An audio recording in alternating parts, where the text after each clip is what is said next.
بسم اللہ الرحمن الرحیم۔ السلام علیکم عزیز طلبہ، امید کرتا ہوں آپ کے مزاج بخیر ہوں گے۔ اردو گرامر کے سلسلہ ہمارا چل رہا ہے، اس میں آج ایک نیا موضوع، اچھوتا موضوع لے کر آپ کی خدمت میں حاضر ہوا ہوں۔ آج کا موضوع ہے سابقہ اور لاحقہ۔ انگریزی میں اس کو پریفکس اور سفکس کہا جاتا ہے۔ پریفکس جیسے ہیپی سے انہیپی، اور سفکس جیسے کیئر سے کیئرفل۔ یہی تصور بیائن ہی اسی طرح اردو میں استعمال ہوتا ہے۔ اردو میں پہلے ہم لاحقہ کو دیکھتے ہیں، پھر سابقہ کو دیکھیں گے۔ لاحقہ کس کو کہا جاتا ہے جی؟ لحوق سے ماخوذ ہے، لحوق مصدر ہے جس کا معنی ہے بعد میں آنا، یعنی کسی چیز کو آخر میں جوڑ دینا، بعد میں جوڑ دینا، یہ لحوق ہوتا ہے۔ اصطلاح میں لاحقہ اس لفظ کو کہا جاتا ہے جسے کسی کلمے کے آخر میں بڑھا کر معنی میں اضافہ یا تبدیلی پیدا کر لی جاتی ہے، یعنی اضافہ ہوتا ہے لفظ کے اندر اور آخر میں اضافہ ہوتا ہے۔ مقصد کیا ہوتا ہے؟ تبدیلی، معنی میں تبدیلی۔ مثال دیکھیں، جیسے عقل سے عقل مند، عید سے عیدگاہ اور خوف سے خوفناک۔ ان مثالوں میں اصل الفاظ عقل، عید اور خوف تھے۔ اضافہ کس کا ہوا؟ مند، گاہ اور ناک کا، اور اس سے معنی میں تبدیلی پیدا ہوگی۔ یعنی پہلے عقل سمجھ کو کہا جاتا تھا، پھر عقل مند سمجھ والا۔ عید تو وہ خاص تہوار ہے، عیدگاہ جہاں عید پڑھی جاتی ہے۔ خوفناک، خوف صرف ڈر کو کہا جاتا ہے، خوفناک ڈرانے والا۔ یہاں میں نے ایک خاکے کی صورت میں ساتھ نقشے کی صورت میں بتایا ہے کہ عقل اضافہ آخر میں آ رہا ہے، عقل سے عقل مند، تو لفظ پہلے اضافہ بعد میں۔ اسی طرح ہم اس کے بعد دیکھتے ہیں سابقہ کو۔ سابقہ سبقت سے ماخوذ ہے۔ سبقت کہتے ہیں کسی چیز سے آگے بڑھ جانا، پہلے آ جانا۔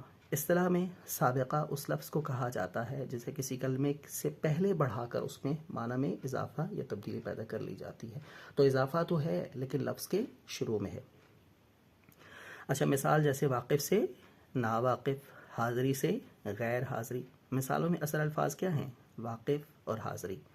ہم نے نا اور غیر کا اضافہ کیا، معنی میں تبدیلی پیدا ہوگی۔ واقف جاننے والا، ناواقف نہ جاننے والا۔ حاضری حاضر ہونا، غیر حاضری کہ حاضر نہیں ہے۔ اس کا بھی نقشہ دیکھ لیں، ہم نے خاکہ بنا لیا ہے کہ واقف بعد میں ہے، اس سے پہلے ہم نے اضافہ کیا ہے تو لفظ ناواقف ہو گیا ہے۔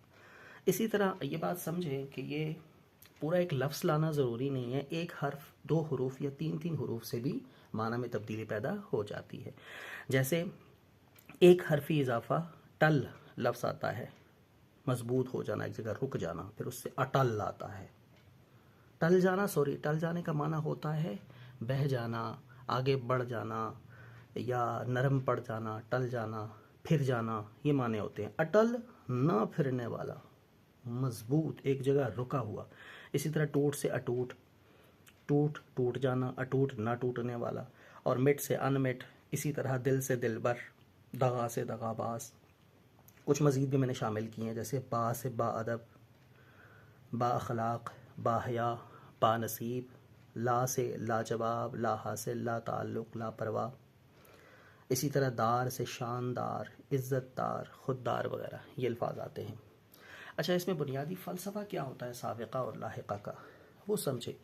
وہ دراصل یہ ہوتا ہے کہ زبان میں نئے الفاظ بنانے اور معنی میں وسعت پیدا کرنا، اس کے لیے سابقہ اور لاحقہ لایا جاتا ہے۔ یعنی بجائے یہ کہ ایک نیا لفظ تخلیق کیا جائے، آپ وہ جو لفظ تخلیق شدہ ہے اس میں اضافہ کر لیں تو معنی میں اضافہ ہو جائے گا، تبدیلی ہو جائے گی اور لغت میں ایک نیا لفظ بن جائے گا، تو بجائے یہ کہ ہم نئے حروف کو جوڑ کے ایک نیا لفظ تخلیق کریں۔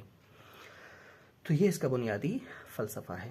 امید کرتا ہوں آپ کے مزاج بخیر ہوں گے اور دعا میں مجھے یاد رکھیں گے۔ چینل کو سبسکرائب نہیں کیا تو چینل کو ضرور سبسکرائب کریں۔ ذیشان کو اجازت دیجیے گا۔ اللہ حافظ۔